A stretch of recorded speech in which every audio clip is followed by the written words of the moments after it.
دوستو، یہ میری اور آپ کی ذمہ داری ہے بڑھ چڑھ کے اپنا کردار ادا کرنا۔ بلغوا عنی ولو آیا، آپ تک ایک حدیث پہنچی ہے، یہ آپ کے لیے یہ نہیں ہے کہ آپ تک تمام علم پہنچے تو پھر آپ گفتگو کریں گے۔ حضور علیہ السلام کے اس ارشاد کے مفہوم میں بلغوا عنی ولو آیا،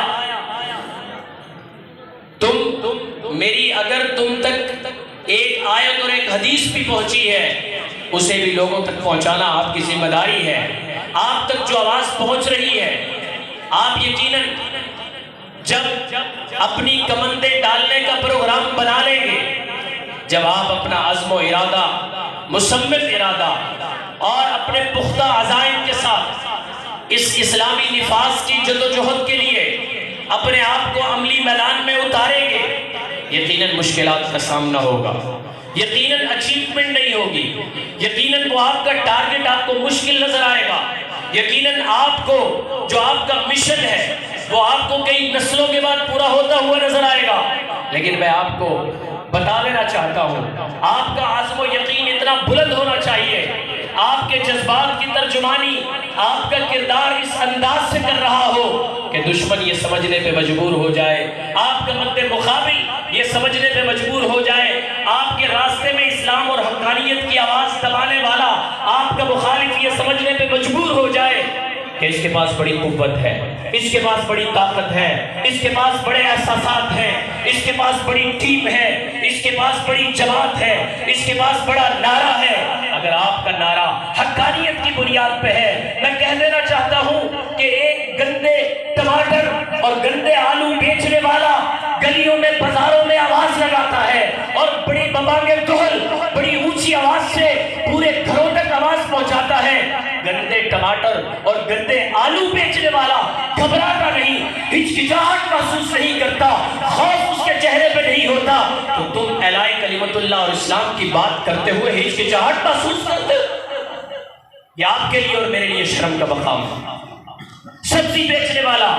اس کا جذبہ بلند ہوتا ہے اور وہ اپنی باری چنگی کمزور سبزی، گلی ہوئی سبزی اور وہ 2 دن پرانی سبزی بیچ کے گھر واپس آتا ہے، اور آپ کے پاس اللہ کا قرآن ہے، اللہ کے قرآن کا دیا ہوا منشور اور دستور ہے، آپ کے پاس اللہ کے پیغمبر کا فرمان ہے، آپ کے پاس پیغمبر علیہ السلام کے مضامین ہیں، آپ کے پاس پیغمبر علیہ السلام کا مشن ہے، آپ کے پاس پیغمبر کی تبلیغ ہے، آپ کے پاس پیغمبر کا جہاد ہے، آپ کے پاس پیغمبر کا درس و تدریس کا انداز ہے، پھر کیا وجہ ہے کہ مجھے آپ میدان میں نکلتے ہوئے گھبراہٹ محسوس کرتے ہوئے نظر آتے ہیں، مجھے اپنا آپ ہچکچاہٹ محسوس کرتا ہوا نظر آتا ہے؟ میرے دوستو، آپ کو یہ پڑھ کر اعلان کرنا ہوگا، آپ کو یہ آواز ببانگے دہل میدانوں میں، ایوانوں میں اور چوکوں میں، گلیوں میں، بازاروں میں، مدرسوں میں، سکولوں میں، کالجز میں، یونیورسٹیوں میں، پڑھے لکھے طبقے میں، عوام میں اور بسوں میں، ڈاکٹروں میں آپ کو یہ آواز لگانا ہوگی، اپنا کردار نبھانا ہوگا، اپنے آپ کو تازہ کرنا ہوگا۔ کوئی نہیں چاہے گا کہ تم میدان سنبھالو، کوئی نہیں چاہے گا کہ تمہارے پاس اقتدار آئے، کوئی نہیں چاہے گا کہ تمہیں لوگ گھر بیٹھے سب کچھ، آپ کو قربانی دینا پڑے گی، بلکہ مجھے یہ کہنا پڑے گا، مانا کہ جب ہم کردار ادا کرتے ہیں پھر یہ شعر میرے ذہن میں ہونا چاہیے، پھر اپنا کردار ادا کرنے کے لیے یہ بات آپ کے ذہن میں، یہ آپ کے بات ذہن میں رچی بسی ہونی چاہیے، مانا کہ اس جہاں کو گلزار نہ کر سکے۔ آپ کو یہ سبق دے رہا ہوں، خود کو بھی یہ سبق پکا کرا رہا ہوں، مانا کہ اس جہاں کو گلزار نہ کر سکے ہم پوری دنیا میں یقیناً جو چاہتے ہیں وہ نہیں کر سکتے،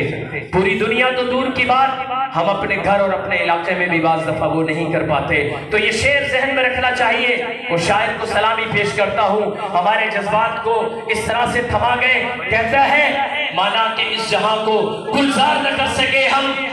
مانا کہ اس جہاں کو گلزار نہ کر سکے ہم، کچھ خار کم تو کر گئے جو گزرے جہاں سے، کچھ تو کانٹے توڑنے میں آپ کامیاب ہو جاؤ گے۔ میرے محترم دوستو، ہمیں علماء حق کا دست و بازو بننا ہوگا،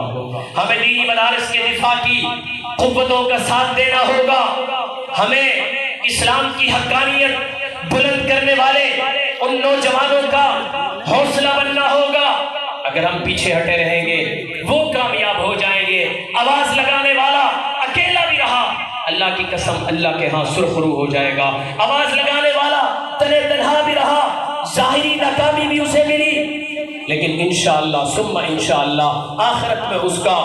کا نشان بلند ہوگا, اس کا مقام بلند ہوگا یقیناً. اور آج سیاست میں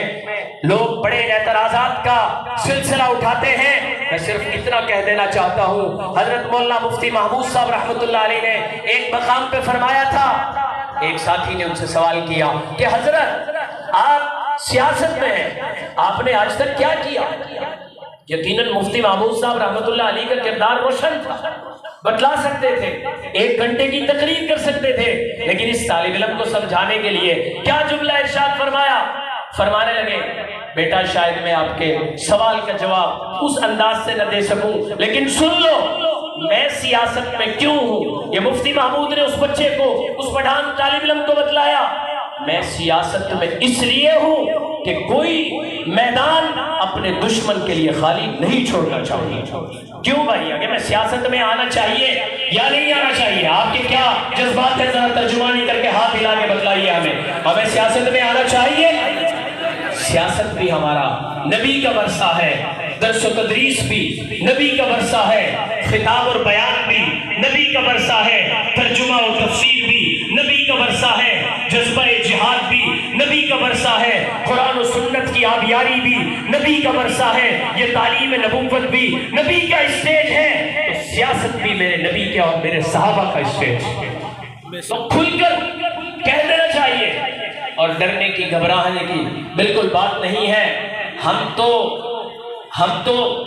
محنت کے مکلف ہیں,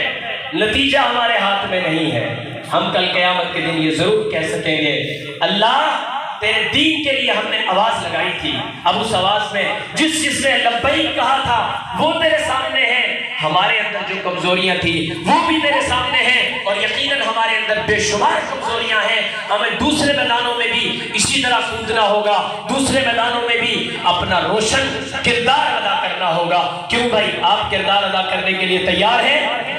اللہ تعالیٰ ہمیں اسی طرح سلامت رکھے اور کردار ادا کرتے رہنے کی اس ٹہنی سے, اس سبز اور سرسبز و شاداب درخت سے بطور ٹہنی جڑے رہنے کی توفیق عطا فرمائے. وآخر دعوانا الحمدللہ رب العالمین.